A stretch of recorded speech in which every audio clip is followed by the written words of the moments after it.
Anyways, we should probably keep talking about video games. This is a video game show.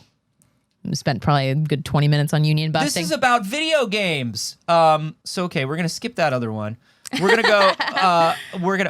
There's a lot of business news that has to do with corporate consolidation right now.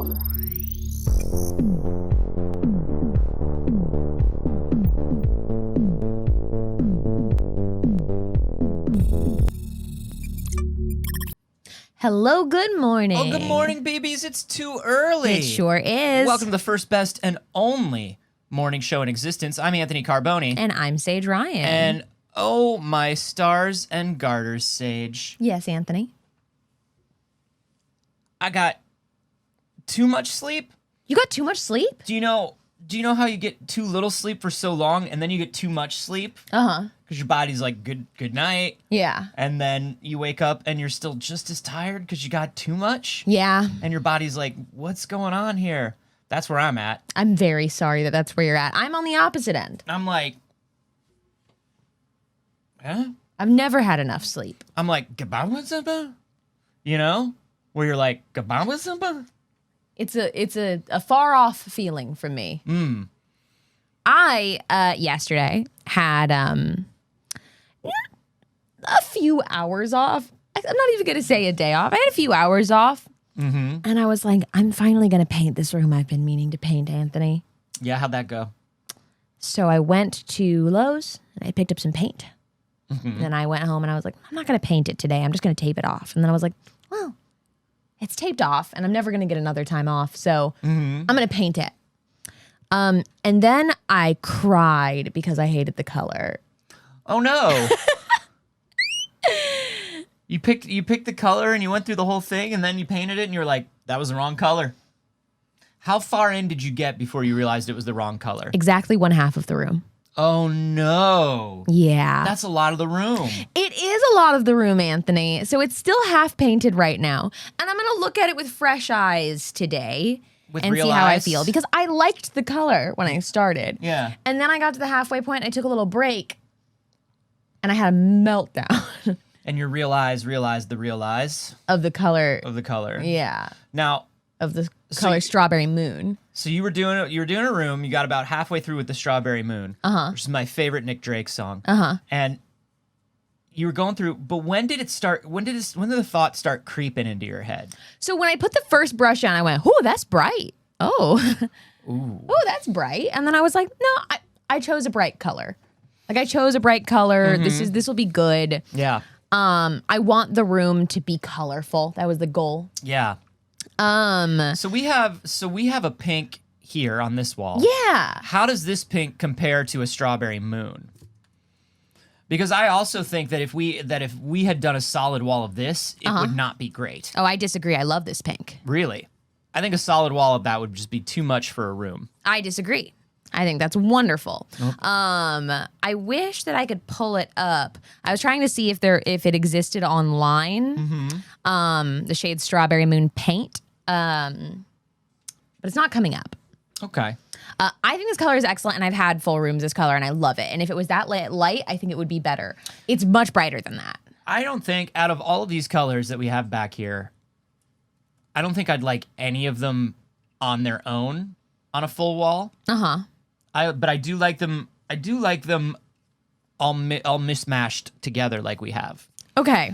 I don't know, but you also know me. I'm a big fan of neutrals. Yeah, I like neutrals. I like the decor to be the color, and I like the walls to be neutral. Nah, hate neutral. All color. All color, all or time. all black. Yeah.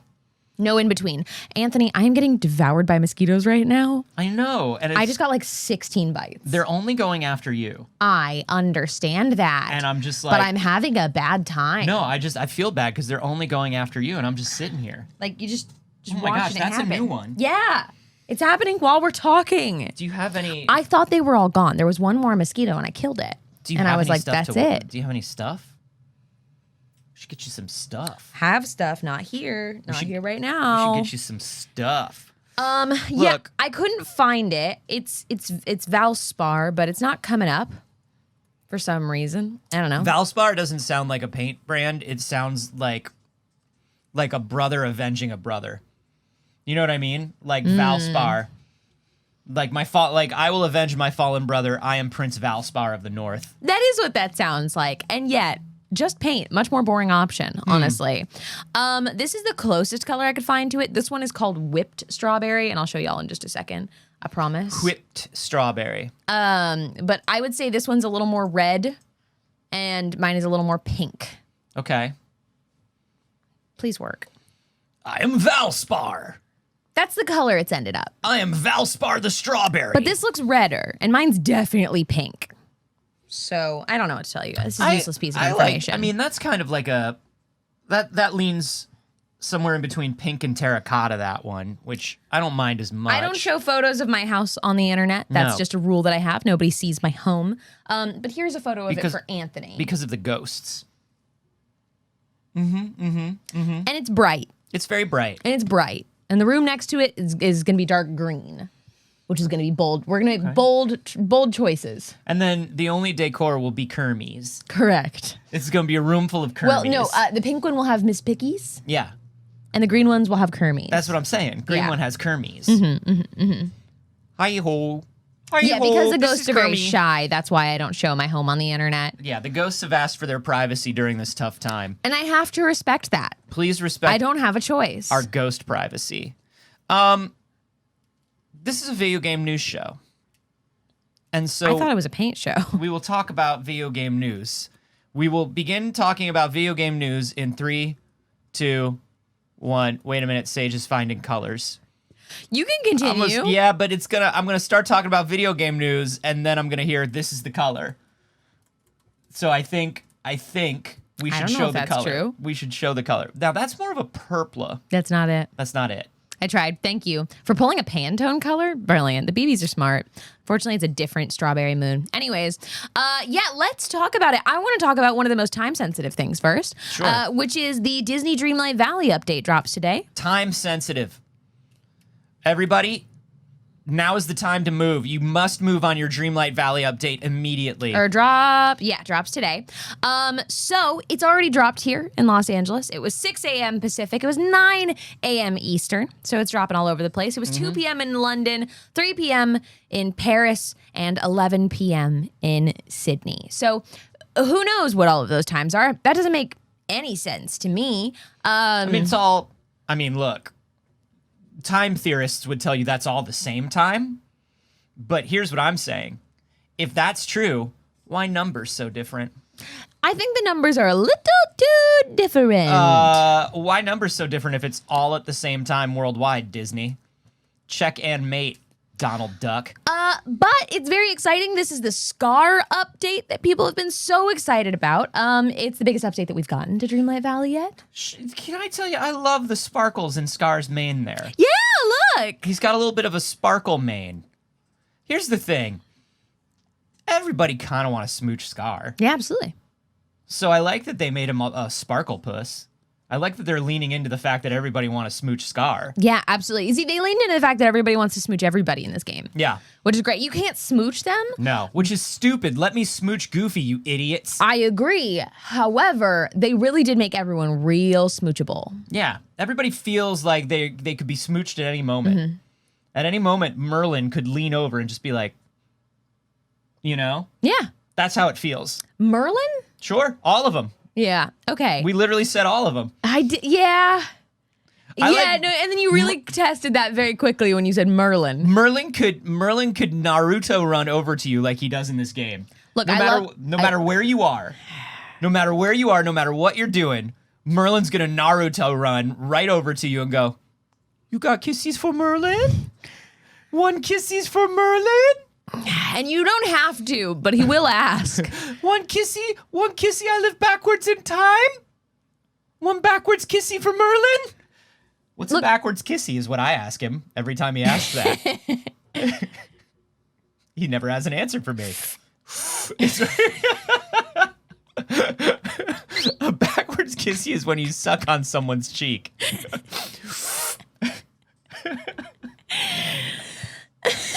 Look, I love an old guy, but I don't think I want to smooch Merlin.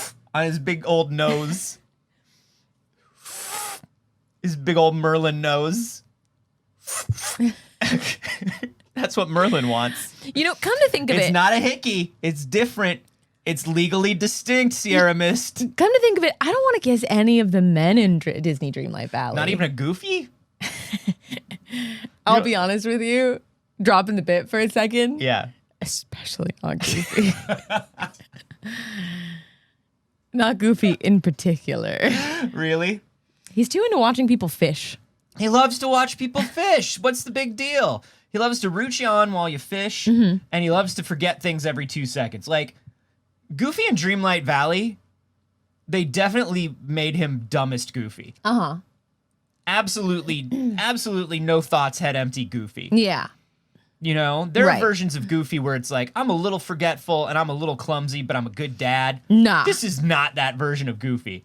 This version of Goofy's like, oh, yuck, what happened to the sun? And you're like, Goofy, it's nighttime. And he's like, oh my gosh. And you're like, Goofy, you're a grown man. And Mario's You know like, it oh, me too. Yeah, I don't know anything either. Did you say Mario? I mean, I did. And Mario's there, and he goes, Mickey. it's a me, Yeah. Mario. Right. But Mickey's running around. And you're like, Like, oh, I don't know anything either. I don't know nobody what knows happened to anything. Minnie. I don't know. Wives just disappear. Ha ha. I had a wife? Oh my gosh. Who could have known? I couldn't say. Don't look under the fountain. I sure do miss when she would boil me crackers. And that's Mickey's catchphrase. He walks in and he goes, boil me crackers. It's me, Mickey Mouse. Anyways,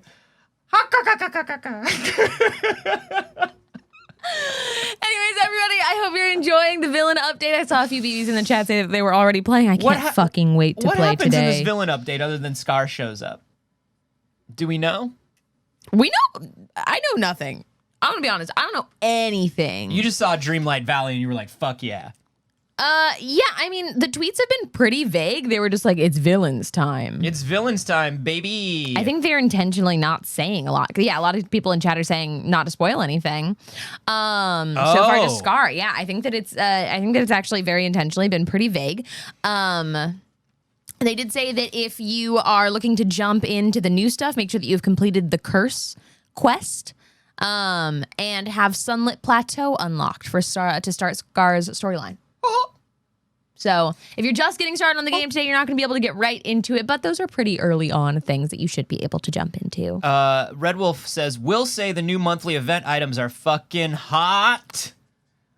I mean, here's the thing. I have a feeling it's going to be, because it's villains, because it's Halloween, because of all this stuff, I have a feeling it's going to be spooky stuff, it's going to be villain stuff, it's going to be gothy stuff.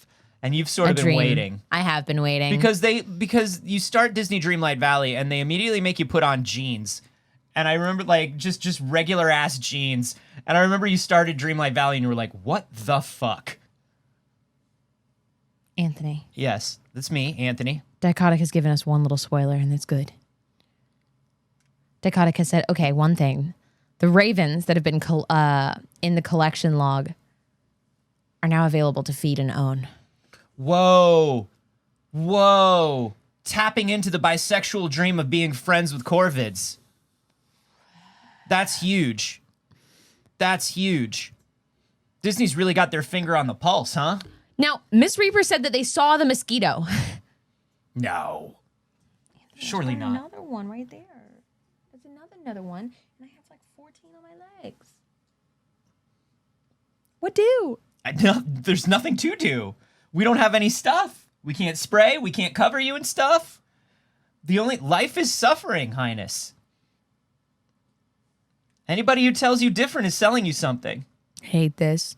Anyways, other stuff. Moving into other big Saige news. Y'all! It was the Sim Summit yesterday.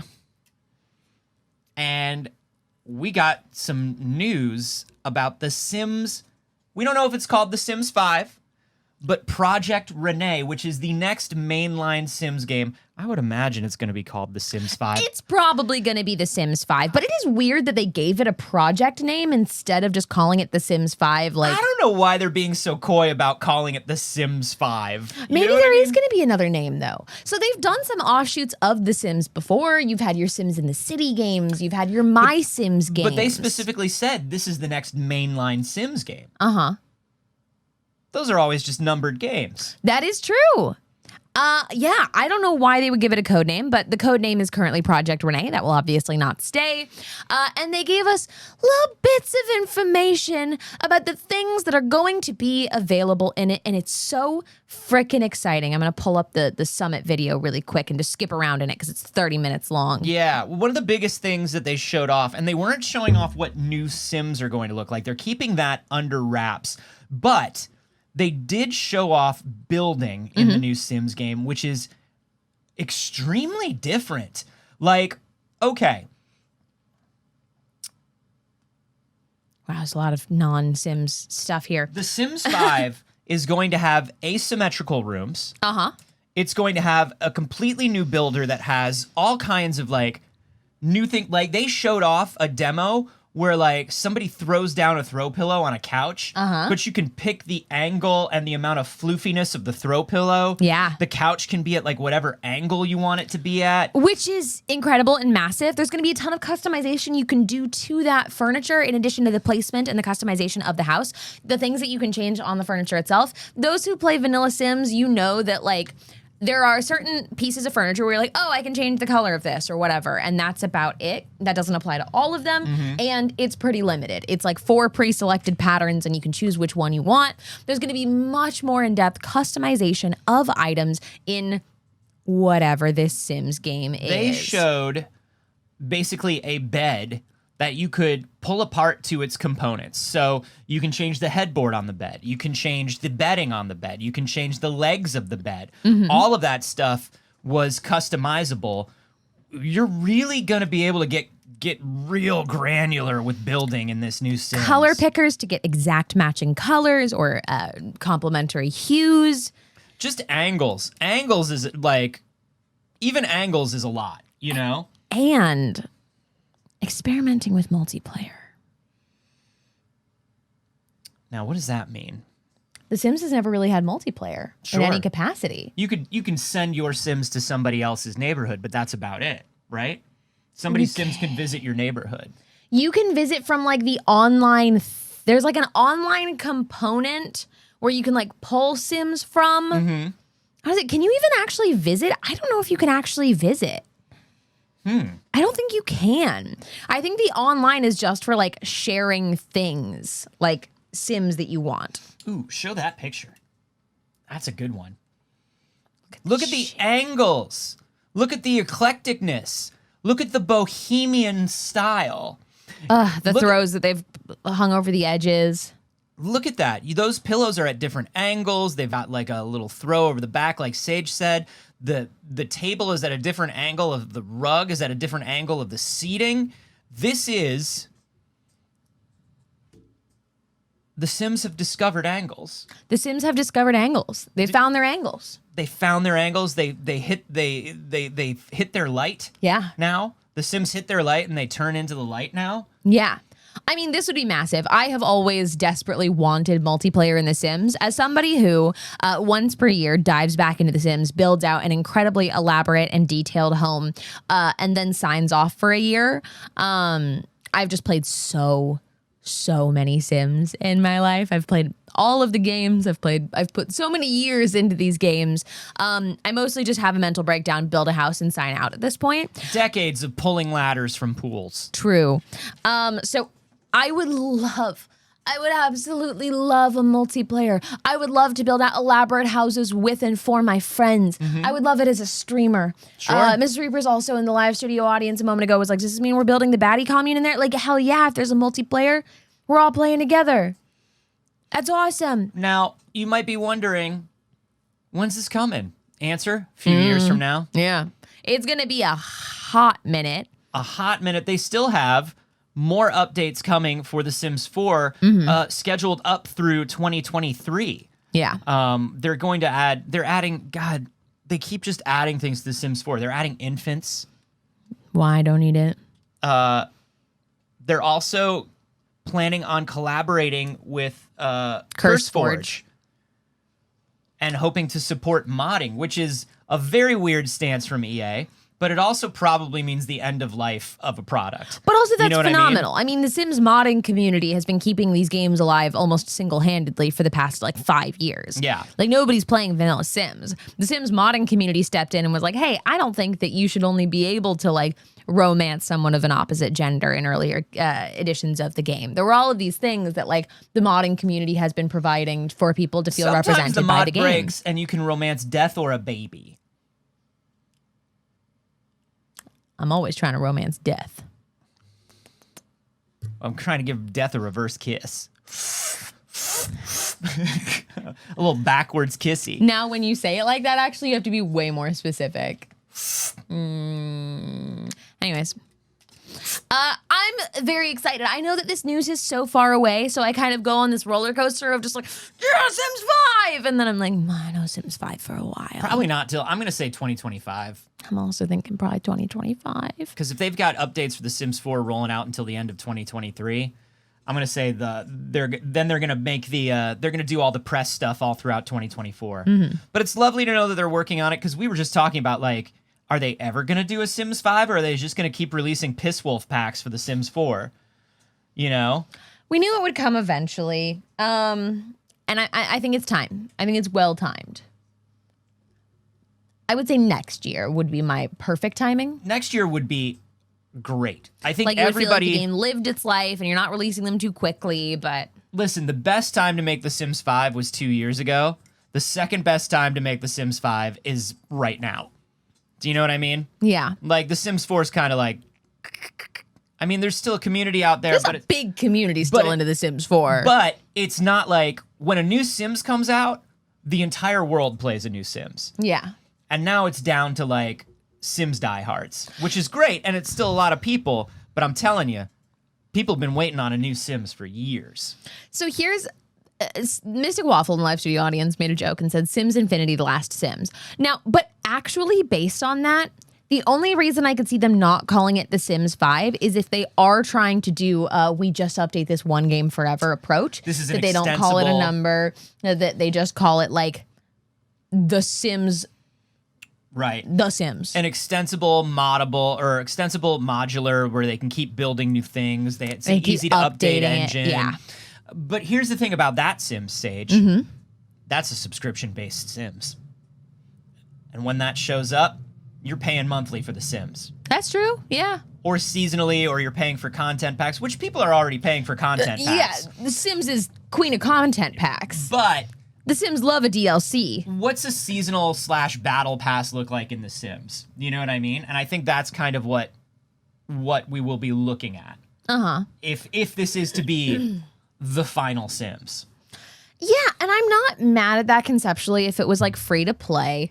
Obviously, the base game should be free to play then, and then you get all of the DLC by subscribing to the equivalent of a battle pass. Yeah.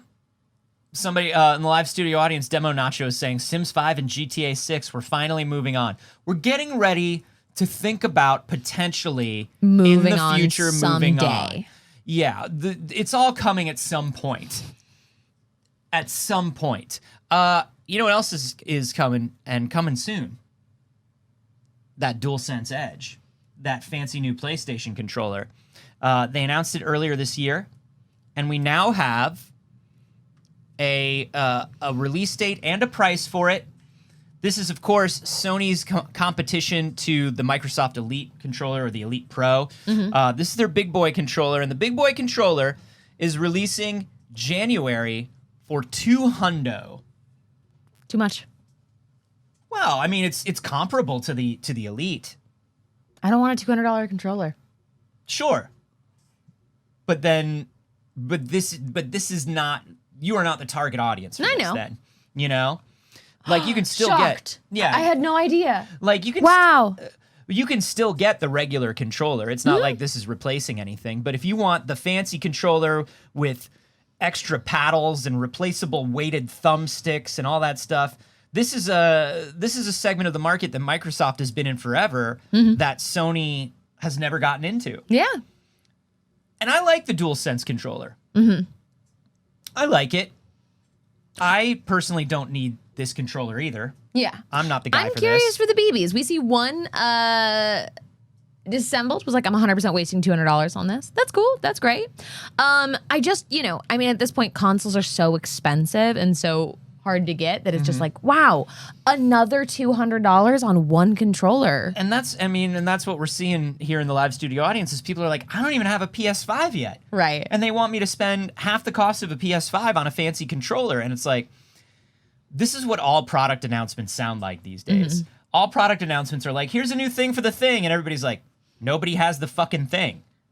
Yeah. Nobody has the fucking thing. And I think that's the advantage that Microsoft has is when people think about Microsoft controllers, I see it. They don't just think about controlling an Xbox with it. It's their PC controller. Yeah, my Xbox controller is everything for me. It's their mobile controller. It's if they play games on mobile. It's all of that stuff. And I think Sony knows that they sort of missed an opportunity to be that, and they're trying to get into that market. I personally don't think their controller design is right for it. I agree. When I think of that like universal experience of like the Xbox controller, the thing that I feel comfortable using for every game and the thing that so many games are optimized for on PC, I don't see PlayStation being that. No, and I mean, there's a lot of great technology in the DualSense controller. There's there are the triggers with the haptic feedback. There's all kinds of cool rumble and everything. Like, it's a cool controller, but there's just something about the layout of it. And I don't know if it's just that we've been using the Xbox as our default controller for so long, but there's always been something about PlayStation controllers where it's like, yeah, but that's just for PlayStation stuff. It does feel that way because I've never used it for anything else. I remember downloading like some PlayStation Now or whatever on my PC to play Until Dawn on my PC and being like, oh shit, I guess I gotta plug a PlayStation controller into this. And it feeling so weird. They're very picky about that too. Like, if you play like the PlayStation and you stream it or whatever, they're like, where's your DualSense or DualShock controller? And you're like, don't narc on me, PlayStation Now. I'm paying for this. And they're like, no, then. You better do it. You paid for it, but you don't get to play it. Which is such a strange about face from them, because you remember all the way up through the PS4, like you needed special software to make your PS4 work with Windows, your PS4 controller. You needed to install like a third party. Right. And it would mess up everything. Yeah. You would mess up everything when you installed the little bit of software to make your PlayStation controller work on the PC. And now they want to be the everything controller for everyone all of a sudden. And it's like, my guys. You set up a bit of a thing here. You set up a bit of a thing. And I think it's a good controller. I've enjoyed my PS5 controller, but it does feel very curated to the PS5. And the other thing that somebody's bringing up, somebody brought up like, oh, here it is. C. Dandino says, I'm not wasting my money on this. I have faulty PS5 controllers, and you want me to spend triple the base controller. And that's the other thing. There's so much tech in these PlayStation controllers. And a lot of people have had a lot of issues with them. They've had issues with drift. They've had issues with the resistive triggers going bad. We talked about iFixit tore it down, and they were like, you have, what was it, something like 50,000 actuations of these triggers before they're not going to work right. Yeah. And if you play shooters or anything that's trigger heavy, 50,000 ain't a lot. It's not a lot. It's not a lot. Juby Gorg says, I dropped my PS5 controller once, and now the drift makes it unusable. Damn. Sony has this thing about the stuff they build where all the stuff they build is fancy electronics because that's their background, you know? Yeah. Fancy stereo systems, fancy home theater systems. And the problem with that stuff is it's you're not supposed to drop it. You're not supposed to use it like something you play around with. And like, look, my Xbox controller's been through hell. Still kicking. Still kicking, baby. Oh yeah, I've got 360 controllers that still work. Yeah, same. And I've only stopped using them because like the Xbox One and Xbox Series controllers just do such a better job of like instant pairing and stuff. Yeah, but I still have all mine. I've never had an Xbox controller drift, I don't think. No, I haven't had one drift. I've just had the actual analogs get loose, like feel like they're wearing out. Yeah. I've had loose, but I've never had drift. Yeah. Skywalker is saying, yeah, people are clumsy. They can't seem to figure that out. And I'm extra clumsy, so that's too delicate for me. You know, it's not like Apple is very good at making electronics that feel fancy but can take a little bit of a daily use beating.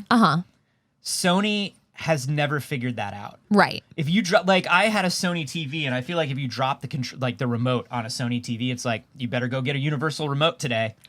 Because otherwise you're going to have to buy a replacement Sony remote, and that's like $200, and it's just a regular ass remote. That's too much. It's too much.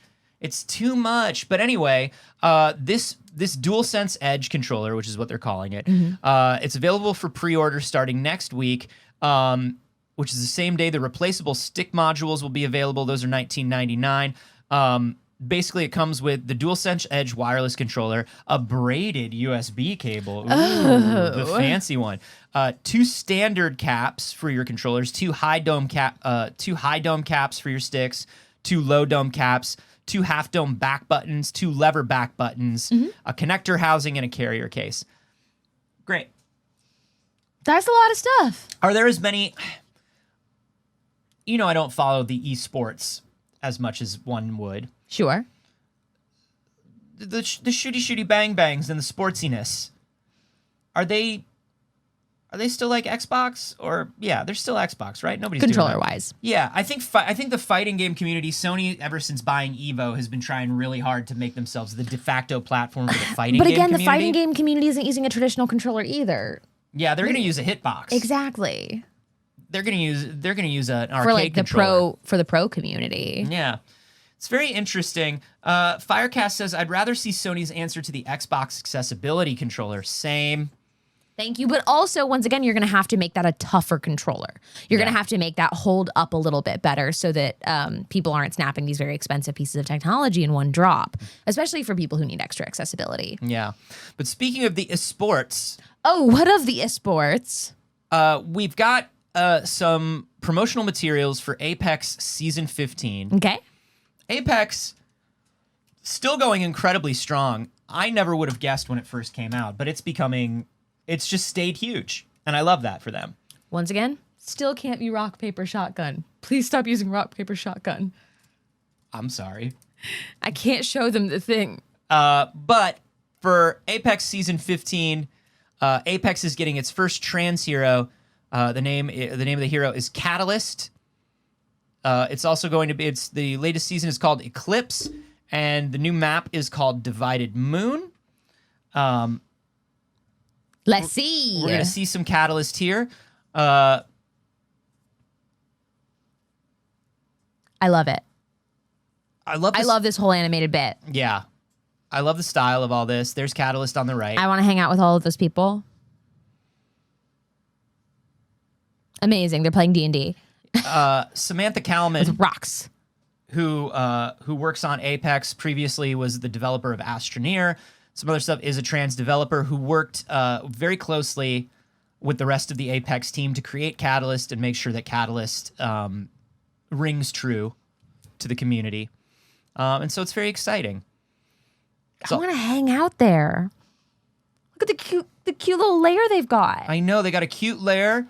You want to do that little lightning bolt. Uh-huh. I'm gonna. You want to do that little lightning bolt. I want to, for sure. and I'm gonna paint that little scar on my face. Yeah, Apex has done a great job with being inclusive since Go. That's so wonderful. I'm so happy to see that. That's great. It's so funny too, because it's like such a divide in this, like, as you described, shooty bang bang community of gamers. So to have one, like, massive property, I mean, one of the biggest properties, obviously, in the first person shooter range, or it's first, yeah. Just be like, screw you guys, our game fucking owns. Yeah. And it has good real people in it. Catalyst is voiced by Melly Grant. Her name is Tressa Smith, and she is an experienced terraformer and defensive conjurer who fights with a substance called ferrofluid, which is like the magnetic fluid. That's cool as shit. Yeah, Respawn say that the ferrofluid can manipulate the battlefield, although it is not clear how just yet.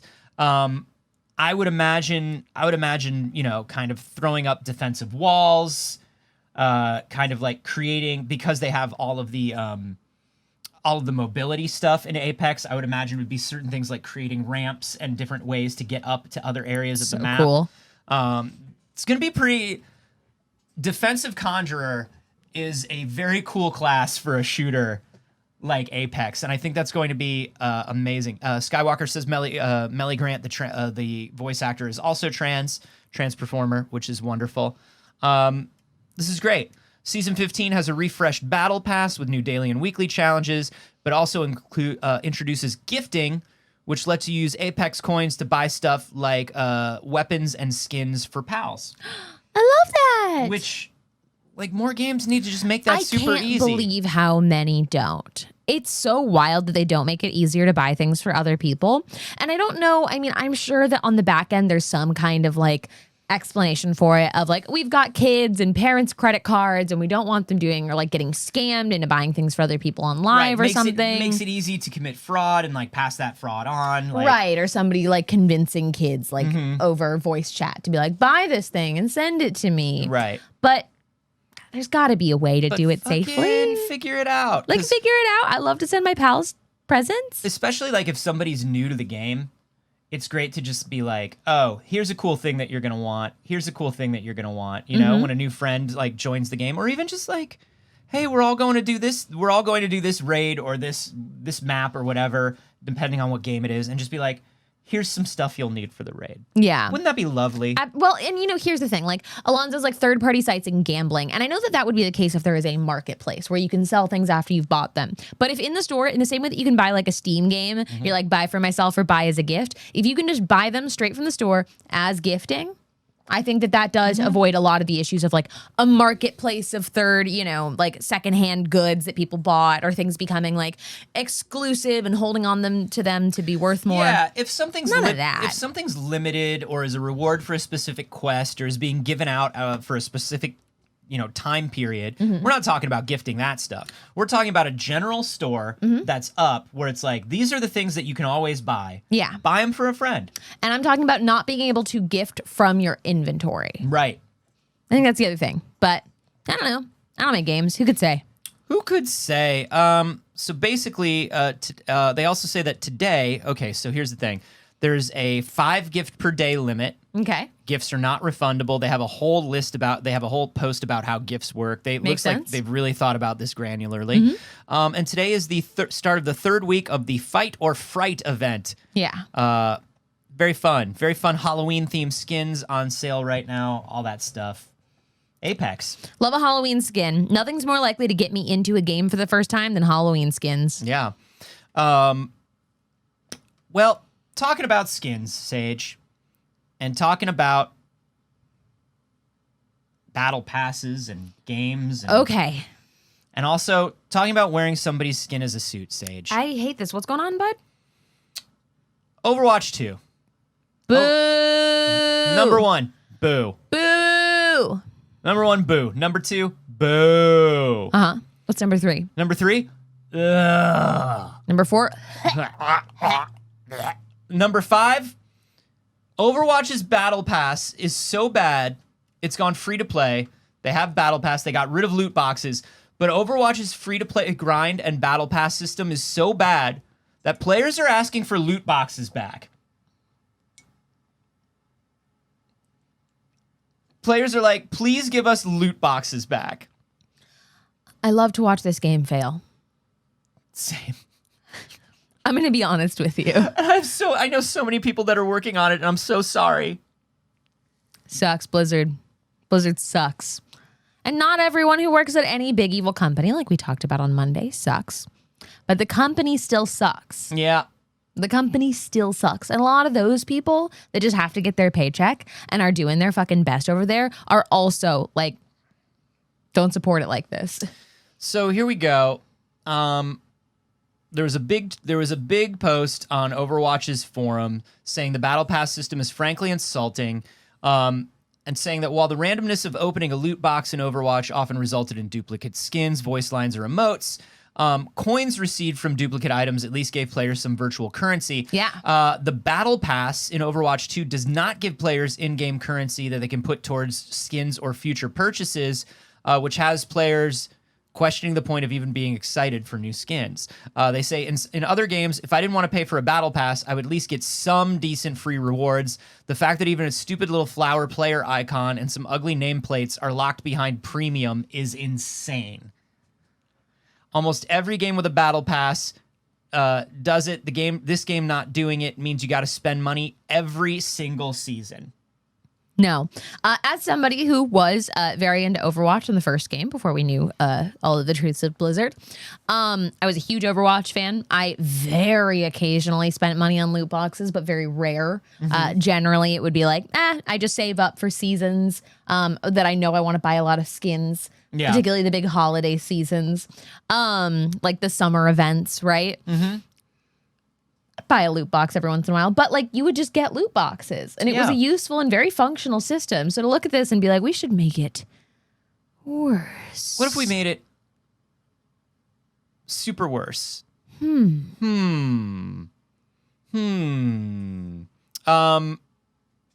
yeah, it feels like people. So I saw Overwatch 2 for the first time over the weekend when we were at Kind of Funny. Okay. Like actual gameplay of it. Yeah, I went to the studio. I had seen clips online and stuff, but the first time I'd seen people play it for a long period of time was when we went and we watched, and I watched it Kind of Funny, like at 2 a.m. They were playing some Overwatch, and I was watching it, and I was just like, I'm not seeing a single new thing. I haven't played Overwatch in 7 years, and I recognize all these maps. Yeah. I recognize all these characters.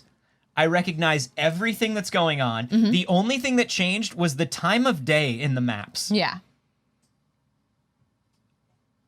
What? Yeah. What is this game? Why didn't you just hold it back for another year? I don't understand. Right. GB George asks, is it bad if I'm really enjoying Overwatch 2? I mean, yeah, kind of. Yeah, kind of. It's not about, like, you can enjoy a bad game. That's okay. We don't care. If Blizzard wasn't a terrible company, we would be like, it's another multiplayer game that's making bad choices. Whatever. That's fine. You can enjoy a game that's as bad as you want. I don't care if you enjoy literally the most, like, non-functioning multiplayer game.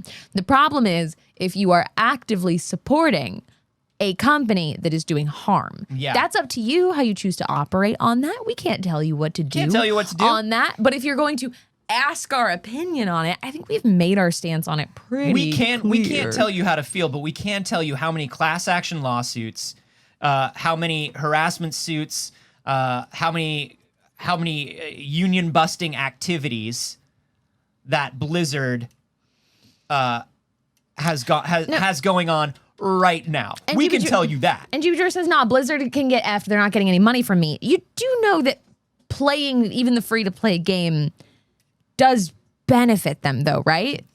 Like, again, make your choice how you make your choice, but, like, don't make it uninformed and don't make it naively that as if that doesn't benefit them, as if that doesn't show them your support. Right. Like, there was a thing the other day where somebody was like, well, you know, I can support some of the Harry Potter stuff because it's not like she gets money off of everything. That's not true. And that's not true. There was a tweet from J.K. Rowling that was just like, how does it feel to blah, blah, blah, blah, blah? And she responded, feels great when I'm cashing my checks. Correct. Like, she literally said that. And it's like, hey.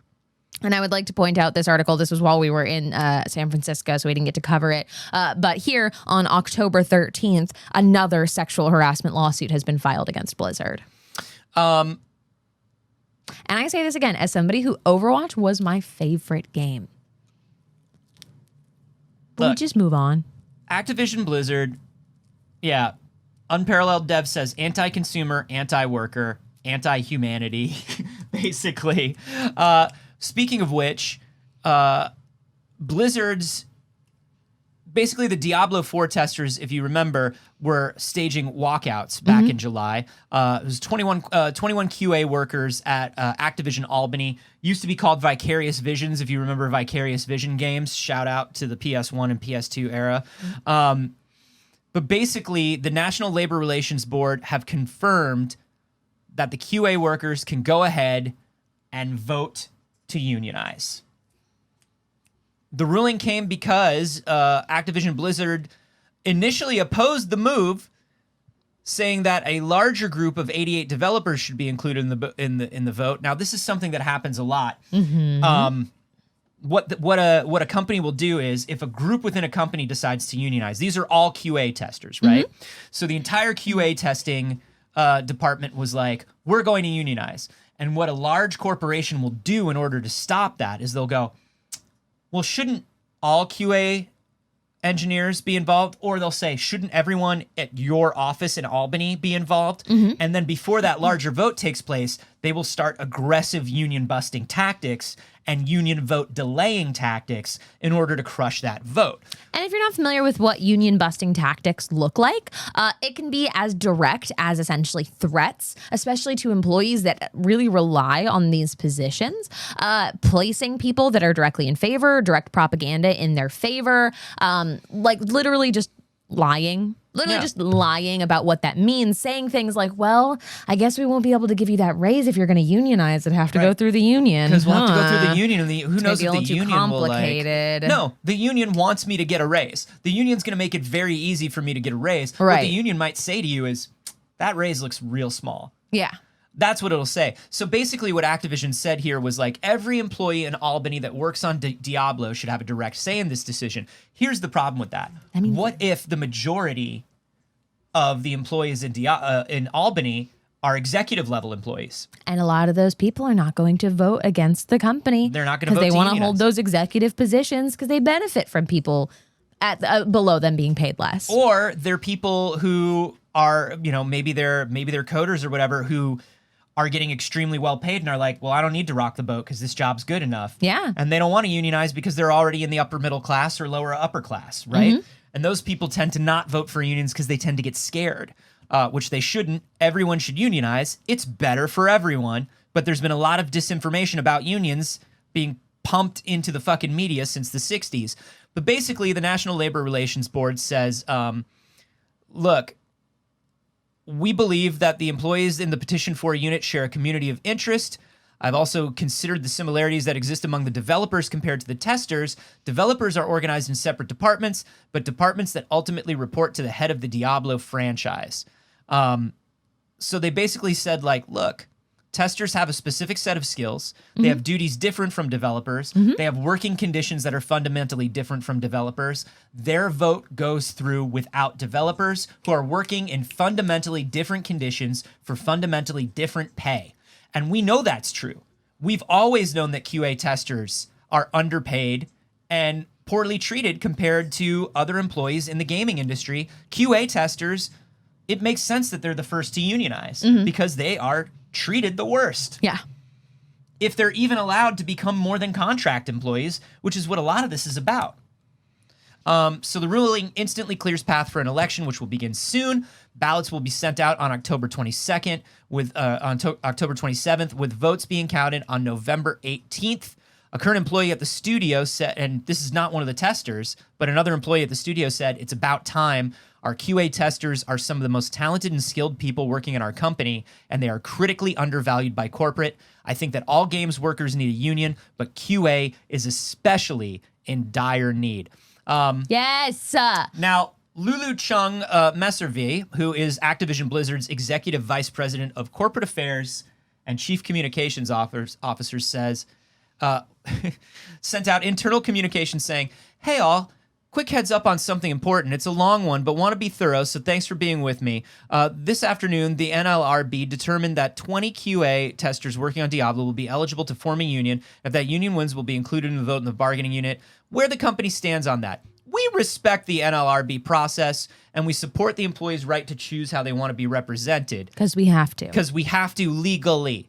We're legally not allowed. This is not like a gracious statement by them. Yeah. This is them following the law. Right. But we do think that a direct dialogue between company employees is the most productive route. For you. That's union busting. That's union busting. We were just talking about what union busting looks like. And hey, as somebody who spent most of my early adult life working like retail and freelance and all of these things, I had no idea what union busting looks like.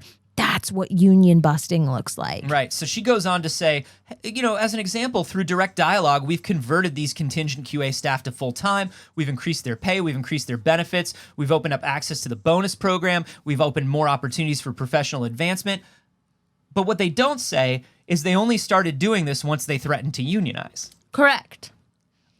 Oh, you're going to unionize? Okay, well, we'll give you some of the things that you want if you don't. See, you don't need to unionize because we gave you you complained and we heard because that's what this is. No, unionize. Right. And if they were really willing to continue paying people fairly and treating people fairly, they would simply have no problem with a union. A union would be no trouble to them whatsoever. I missed it in the chat. Somebody earlier had said that companies will spend more. Yeah, here we go. Unparalleled Dove said people will spend more union busting than they would just the raises that would come with or the fees that would come with potentially these people being unionized.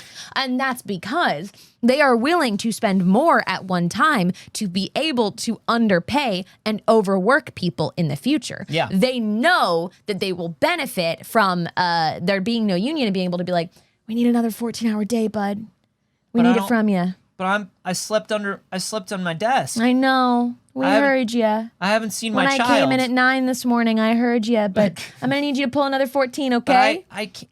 All right? No, get back to it. No time to talk. Time to lean, time to clean. The other thing is a one-time write-down or loss for union-busting activities during a year looks better to investors than we've unionized and now they're going to get these benefits and they're going to go up every year. And now our profit margins are down. And investors go, oh, but profit margins are actually not down. They spend more money, but it just looks like they're spending it all at once. So it's a 1-year loss, which investors like seeing. They like seeing the 1-year loss that then bounces back into a next year profit because that to them makes stock go up. Correct. Line goes up. And this is the fucked up thing is the majority of shareholders in these companies don't own thousands of shares. Correct. Don't own millions of shares. These are people that own like 10, 15 shares. These are the average people that add shares of a company that they like to their 401k, to their investment. And then they go, but this is my stock. My stock can't go down, and this is the way that they make workers vote against each other. Yep. This is the way that they make us, the working class, vote against other people in the working class. Because if we can vote not to unionize the people at this company, my stock in that company goes up $15. Yep. And I'm scared because I want to retire one day. So I need line to go up.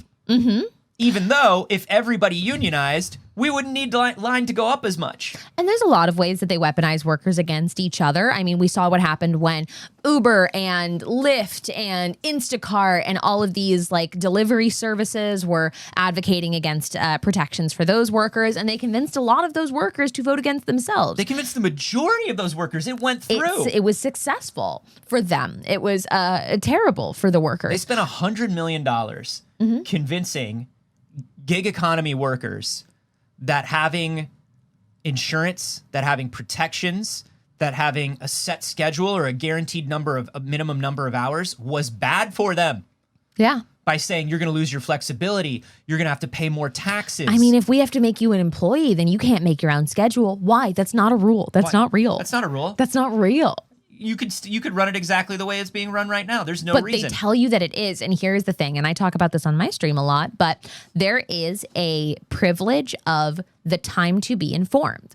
One of the functioning systems of capitalism that keeps capitalism functioning as is making people so tired by having to be overworked in order to survive in the current existing system of capitalism, having to work so many hours per day, having to pick up extra shifts, work multiple jobs, that they do not have the time to self-advocate or self-educate. And that's not their fucking fault. No. It is something that we are actively keeping from them. If you're working a full-time job, which you are not getting benefits for, and you're getting underpaid for, and then in your off time, you're driving an Uber or you're delivering for Amazon or Instacart or something like that, when are you reading the news? When are you getting When are you getting informed about this stuff? And the thing about it is, even though this passed, it was so fundamentally illegal that the state Supreme Court said, there's no way you're allowed to vote for this. This can't happen. How did this even become a thing, you monsters? You knew that this shouldn't be a thing. Right. And the state, and that's a capitalist state. Yeah, that said that, which is wild. That's how bad it had to be. I realized after being somebody who grew up in like lower class, grew up on like a food stamp level EBT collecting family. I then went into retail, went into working multiple jobs, went into being that person as a young adult. Not until now, where I was just financially stable enough to have base level free time and to have a job that like permits that, because I'm very privileged. The difference in how much I have the ability to learn and advocate for myself is fucking mind-blowing. It's bananas, the information that we keep from poor people. I was taught from a very early age, thankfully, in my family, to not respect an employer, to not respect a corporation, and to not worry about a job if your job sucks, because all the jobs suck, and you can go get another sucky job if you want to. That's what I was taught as a kid. So for me, whenever I had time at work, I was goofing off and looking up shit. So I've always tried to be informed, and my parents have always been anti-corporation and anti-employer. My father, not as much, but luckily I was raised by my mother. No, my mom was just like, you do whatever it takes to keep that fucking job, because you're fucked if you lose that job. And that was also true. Like she wasn't wrong about that, because that's the reality for poor people. Yeah, but my mother was always like, well, if the retail job isn't going to give you the day off that you need, quit the retail job and go get another retail job. No, you're going to lose a week in paycheck. Go get can't. But this was this was like high school, college. She's like, look, you need to, as long as you have the money to keep paying your way. If a job's mistreating you, go get another job. Walk out and apply for another job that day. If you're working at the mall and you don't like your employer at the mall, walk out and walk around to every store in the mall and ask for an application, and maybe you'll have a new job by the end of the day. And that lapse in paycheck is not feasible for a lot of people. No, but you know, it was a good lesson to learn while I was living at home under her roof, and I had a little bit of wiggle room in that, you know? Because it did teach me that you do have more power than you think. Particularly people at the bottom rung have way more power than they think they do. Yep. And they're just being convinced to be pushed down to the bottom rung. And I'm not saying, and this is not me saying it's so easy. This is not a bootstraps thing. Don't get those two things twisted.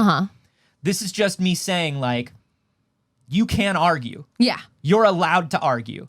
You're allowed to, when they say you've got to find a replacement for your shift if you can't come in, you can say, no, that's your job. You're the manager. Right. I can't do that. I'm sick, or I'm at school, or I'm doing this thing that I told you I had to do. You're the manager, manage your store. Right. And look, that also does not evenly apply to everybody. No. To be clear, that's a white man. I'm a white woman. Sure. I have immense amounts of privilege in the things that I can say to a manager that a lot of people cannot. A lot of people do not have that privilege. So again, that does not apply to everybody. And Blade of Creation brings up, if it's your health insurance, like, you're not going to risk the lapse in that. If you have a full-time job in the mall and you're fucking working at Macy's and that's how you get health insurance, that's a lot of the positions that I was in. You can't sacrifice that. Yeah, I never had that until I think Starbucks, when I was like in my mid-20s. Right. People with chronic illness that are extremely reliant on having that insurance and that can't have a momentary even lapse in that, they can't do that. No. And that's intentional. They keep us that way on purpose. And listen, I'm not saying this is blanket across the board and it works equally for everyone. What I'm saying is the workers do have more power than they think. And we need to learn to express that power. That power is only safely expressed currently in our system under unions. Yeah. And that's the way to do it. And you need to... the anti-union shit at Starbucks is wild to me. The fact that Howard Schultz is not in fucking court right now answering for things that he has said publicly. Yep. Where he's like, he's literally sat on stage at shareholder meetings and just said, I'm never going to let a union happen. Yep. Which you're not allowed to say that. That is illegal. That's illegal. Anyways, we should probably keep talking about video games. We're a video game show. We spent probably a good 20 minutes on union busting. This is about video games. So, okay, we're going to skip that other one. We're going to go, there's a lot of business news that has to do with corporate consolidation right now. I will bring up this one. Okay. I will bring up Facebook. Bummer. Yeah, or Meta. And the reason I'm going to bring it up is right now the world's greatest ally in antitrust settlements and the breaking up of corporations is the UK. It's wild. The UK is really busting through here and being like, you knock that shit off. You stop making new chargers. You're not allowed to own that. You stop that right now. You can't buy that shit. Drop it. Drop it. Now like listen. a person with a fucking dog walking. What have you got? Drop UK. Drop it. The UK is not doing well in 100 other ways right now. Yes. But in terms of breaking up tech corporations, they're just out here fucking kicking doors down. It's wild. the latest thing is came for the title, stayed for the leftist positions. That's basically our fucking slogan. Thank you. Here's the deal. I didn't even know that Meta owned Giphy. Or had paid to buy Giphy, but they did. Giphy. When you look up a GIF on your phone or you look up a GIF in Twitter, Giphy is the main service. Sure is. That finds these GIFs and catalogs these GIFs. Meta bought it for something like $400 million, which it's a GIF search engine. This shit is wildly overvalued. Tech companies, calm the fuck down. They don't even own those. It's other people's work you're just making GIFs of. So basically, the deal went through. They own Giphy. Yeah. And the UK looked at it, the Competition and Markets Authority looked and went, oh no, you may have bought it. It might be yours. Other places may have approved that. You have to sell it. You can't own that. UK said, Drop it. drop it, Drop. drop it, drop it, drop it. Grab by the scruff. That's the UK right now. And it's a gif of Backpack Kid from 5-10 years ago. Here's the deal. This is the first time a global regulator has unwound a completed deal by a big tech company. This sets a huge precedent in the UK. More of that. This means that companies are going to have to be 10 times more careful about this consolidation shit. Good. Because they can look at it at any point in the future and say, no, you got to break that up. And hey, UK, I would love to see a little bit of this energy for that giant grocery merger that's in talks right now. Woof. Now, I don't know, I actually know that these are at least American chains, so I'm not sure if those are also UK chains. I'm sorry, I don't know what fucking grocery store y'all have. No, they have Aldi and Sainsbury's. I go get my apples at the Pip Pip. Oi, governor, isn't it? Tuesday. They go buy their groceries on Tuesday, isn't it?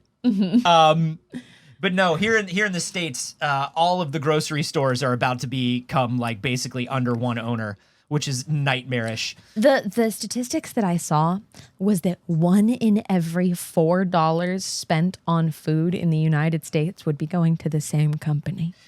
And here's what's wild. On a distributor level, that already happens.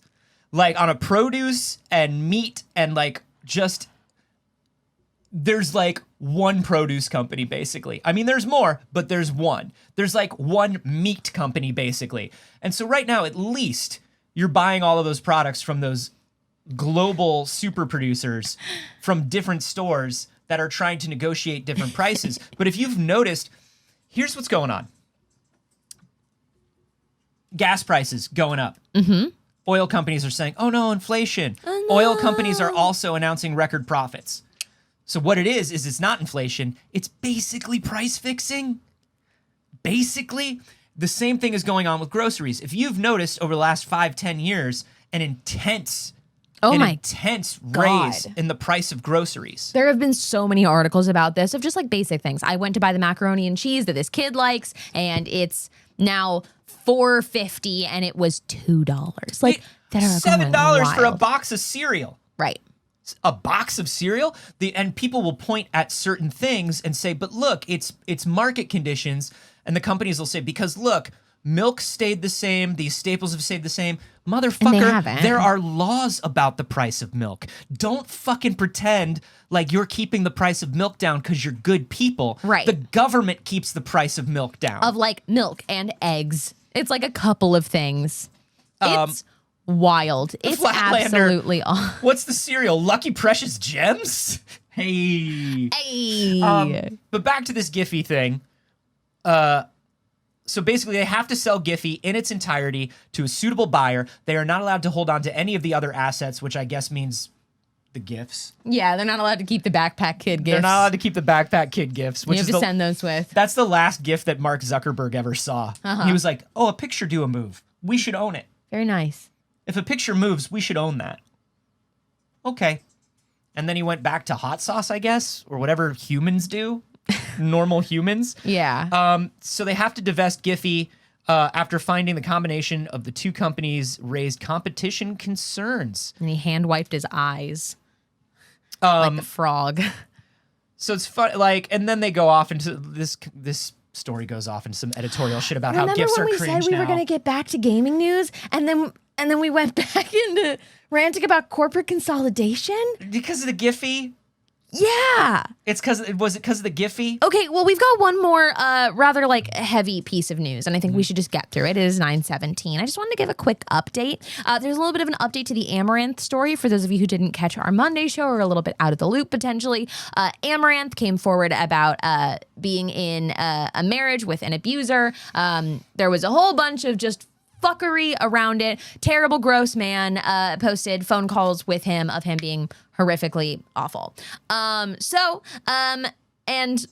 just a content warning as we talk about that situation. Although content warning for abuse. Yes, though this is a story about it getting better. She's streamed and she streamed her dogs were in the background, which was lovely. Yeah, hugging her dogs and saying that currently she is back in control of her finances. He is out of the house, and that he is seeking she is seeking legal and emotional counsel, and that he is currently receiving help in some capacity. She said that she had recorded him in the past when, because she said it's been real up and down. He's getting counseling for whatever his anger issues are. But she said that she had recorded him in the past and he refused to listen to it. And she said that this stream was the first time he had heard himself on a recording and was like, oh. But that's also, you got caught. And maybe you're making that statement because you got caught. We'll see how that goes. There's no way to not know that you're being evil. You might not have thought it was as bad, but like, you're a bad guy. Yeah. Like, you're a bad guy, and you don't get to pretend that you didn't know. Like, that's not how humans work. So in addition to that, there's a lot of people that are concerned, them being like, hey, he is, getting this help, and the way she's speaking about it. It's just the hope that we all maintain that this doesn't mean that it's like, oh, he's going to go get better and then it's going to be okay or whatever. It's good that he's getting help or whatever, but are you keeping a safe distance? Are you not sort of locked into an emotional thing where you feel like you have to be in this relationship? Yeah. Are you independent enough to where you are making your own emotional decisions in this state? And she did say, yeah, I'm taking space. I'm going to take some space from streaming. I'm going to take some space from sort of these toxic routines that this relationship put me into. And we're going to see how things go. But she just wanted to let people know that she is safe and extricated from the situation. She spoke about some of the things that she was looking forward to doing with her freedom. One of them was dressing the way that she wants, which was very sad. Listen, you can stream in whatever you want. We respect everybody here. You do what makes you feel good and what you want to do for your job. She didn't always want to dress the way she dressed on that stream. Yep. And it was kind of nice. I had never seen Amaranth just do like comfy cozy in a chair stream. And it was nice to see it. And I don't know if she has in the past, because like, we're not people that actively watch hours of Amaranth content. Most of the time when Amaranth comes up for us, it is a news story about Amaranth getting banned on Twitch and talking about, pushing where those boundaries are and figuring out what the rules are. So I don't know what kind of content she primarily makes, and I can't speak to that. But her being able to dress how she wants, her being able to stream when she wants and how she wants, her being able to spend time with her animals and just fucking get a full night of sleep. I'm very happy for her that she gets to receive that, and I am heartbroken that she hadn't up to this point. And she does say that as much as we were talking about like there was some toxic pushback, and we talked about that on Monday. You can go watch that if you want. But she said that the majority, you know, she is getting some of that, but the majority of the people that have reached out to her and the majority of the people watching the stream, she said, you know, this is something that you hear a lot from people who are in a relationship like this. She felt like alone, and she felt like nobody would understand, and she felt like nobody would believe her. Yeah. And she said people have been incredibly kind, and people have been reaching out, and it's been wonderful to see that she is supported by the community, which is one of the hardest things for people in that situation to kind of see. So this is lovely, and we're very excited. So a positive update to a very negative story. And I guess we just end on some regular news. Let's just head back to some pop culture stuff. It's been a weird week all week, hadn't it? It's a weird week, baby. A little bit of heavy news this week. A little bit of heavy news, but we're gonna head to some. I love this story. Alan Moore, creator of Watchmen, part of one of the biggest parts of the British invasion of comics that happened in the 80s and 90s, changed the face of comics. He's a sourpuss. Yeah. He's a sourpuss man. Damon Lindelof, this is an interview with GQ. Damon Lindelof reached out at the beginning of the Watchmen TV show and was like, hey man, like, I'm the one. Basically, Damon Lindelof, when they announced that they were making a Watchmen TV show, Alan Moore said, fuck the people making that show. That show's gonna suck. There's no reason to make that show. They're gonna ruin it. And then Damon Lindelof sent him a gift and a letter and said, dear Mr. Moore, I'm one of the bastards currently destroying Watchmen. Because that's something Alan Moore said. That's hilarious. These bastards are going to destroy Watchmen. So he sent a letter, I'm one of the bastards currently destroying Watchmen. And Alan Moore said, not the best opener. I didn't like that. Motherfucker, you said it. He's trying to have, you know, be polite about it. Yeah, you're making a joke. You're going, hey, if you're going to call me a bastard, I'll acknowledge that you called me a bastard and I'm still sending you a gift basket. Yeah. There was a lot of like, and he said like, hey, can we get any help from you? We want to make sure that we're going to do this right. You know, blah, blah, blah, blah, blah. And Alan Moore said, I wrote an abrupt and probably hostile reply telling him that I'd thought that Warner Brothers were aware that they nor any of their employees should never contact me again for any reason. I explained that I disowned the work, and partly that was because the film industry and comics industry seemed to have created things that had nothing to do with my work, but which would be associated with it in the public mind. I said, this is embarrassing to me. I don't want anything to do with you and your show. Don't bother me again. Are people going to think that this thing, he's like, when I finally heard about the show, are people going to think that that my Watchmen was about white supremacy and blah, blah, blah? That's not what it was about. And it's like, Alan Moore, calm down. This was one of the best television series of the last decade. Correct. And the least problematic piece of Watchmen media. Right. And it built on all of the themes of Watchmen and brought them into the current day. Yeah. If Rorschach existed, Rorschach would be that guy, and the people who idolized Rorschach would be exactly who they were in the series. Absolutely. And it was about media. It was about media and the political landscape and everything that Watchmen was about in the 80s, except they didn't feel like they needed to put in a bunch of essay towards women for no reason, because that's an Alan Moore thing, not a Watchmen thing. There it is. There it is. That's an Alan Moore thing. This is going to be an embarrassment. Women aren't having a bad enough time in this show. Yeah. How come nobody's being violent towards a woman in this? I didn't write it. Yeah, we know Alan Moore. We could tell. We could tell, Alan Moore. It's very obvious. We could tell because the women had agency and were the main characters. Interesting. Yeah, I don't know. I just don't find like old white guys being an asshole endearing. There's a lot of people who are like, oh, Alan Moore, what a little grump. And I'm just like, he kind of sounds like a piss baby to me. He kind of sounds like a little bit of a piss baby. He sounds like he's being a piss baby. Like, hey, people have invited you to be part of this. It doesn't have to suck. Damon Lindelof literally said, and number one, it didn't suck. It didn't suck, and probably because he didn't tap in. And yeah, and that's the other thing, is Damon Lindelof was like, we want you involved. I respect your work, and I respect you, and this means a lot to me. And Alan Moore said, eat shit. What a fucking dork. Alan Moore's such a dork.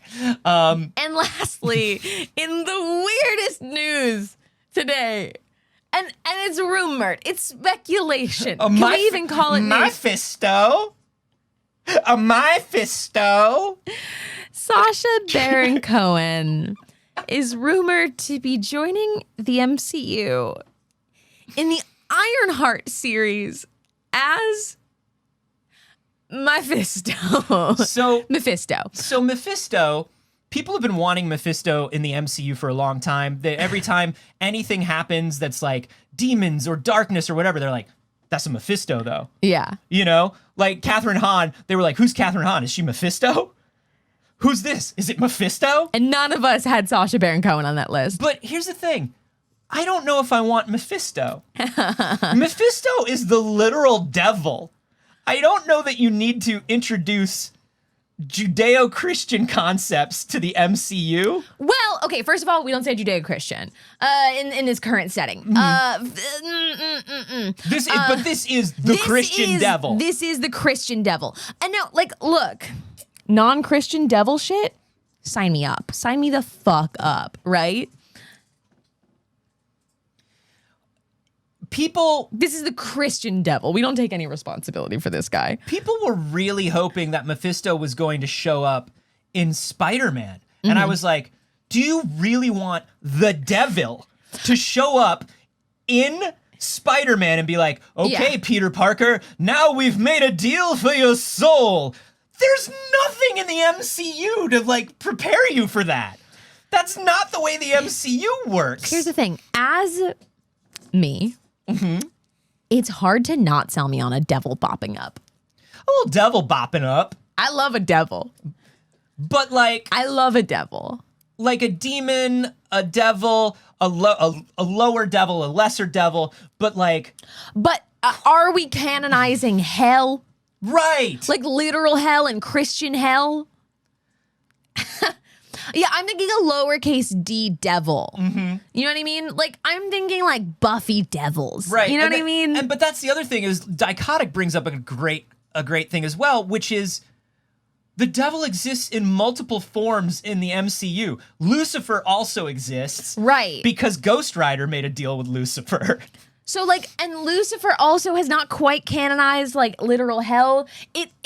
It's getting into the area where it's like, okay, we've brought in gods, but not God. Right. Right? Like we've got a ton of like Norse mythology, right? Well, we've got Greek mythology and the Norse and the Greek thing is very like, the way they did it is the way they kind of do it in the comics, which is like, we seem like gods because we have the technology and the energy and like, he even says in the first Thor, it looks like magic to you, but it makes sense to me. He says that. Right. And it's like, cool, that's all I need to know, is that you're not the literal god of thunder. Now, Remy's like, he's not. He rules a hellscape dimension, not actual devil. But like, the comic content is very literally based on the hellscape dimension being Christian hell. Right. It's like, the only reason they made it a hellscape dimension is because they were like, oh no, we have 4 other devils in this continuity. Now, I'm very open to them telling us a different version of this. Yes. The character could be very interesting. Yeah, if it's a trans-dimensional, if they explain it like a Dormammu. Yeah. Dormammu, I've come to Bergen, you know?